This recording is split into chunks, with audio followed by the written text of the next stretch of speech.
15 વર્ષથી પાલેજમાં જૂના અને જાણીતા computer, laptop, CCTV camera service, printer repairing તેમજ નવા અને જૂના કોમ્પ્યુટર લે-વેચ કરનાર. એડમિશન ફોર્મ તેમજ તમામ સરકારી ફોર્મ ઓનલાઈન ભરી આપવામાં આવશે. અંકલેશ્વર ટાંકી ફળિયાના સરકાર ગ્રુપ દ્વારા ગણેશ ઉત્સવમાં નવી થીમ સાથે ગણપતિની સ્થાપના કરવામાં આવી છે.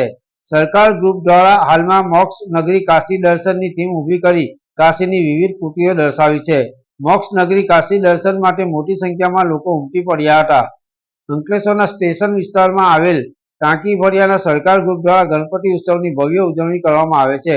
સરકાર ગ્રુપના આયોજકો દ્વારા દર વર્ષે અલગ અલગ થીમ સાથે ગણપતિ ઉત્સવની ઉજવણી કરવામાં આવે છે. ગત વર્ષે રામ સેતુની થીમ બનાવી હતી.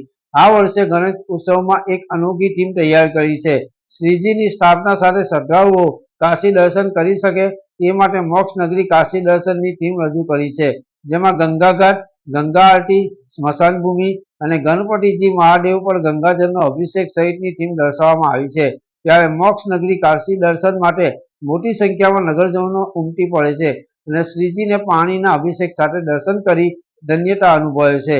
યાકુબ પટેલ, ભરૂચ. જય શ્રી ગણેશ. મારું નામ છે નીતિન છે. સરકાર ગ્રુપ ટાંકી ફળિયું સરકાર ગ્રુપ દ્વારા આવતા વર્ષની જેમ રામ સેતુ આ વર્ષે બી મોક્ષ નગરી કાશીની થીમ લઈને આવ્યું છે. એમાં ગંગા આરતી, શમશાન ઘાટ, એમાં પ્રેમ ગણેશજીની મૂર્તિને ગંગાજળ અર્પિત કરે. એમાં ભરૂચ જિલ્લાની, અંકલેશ્વર જિલ્લાની ધર્મપ્રેમી જનતાને આમંત્રણ પાઠવીએ છીએ.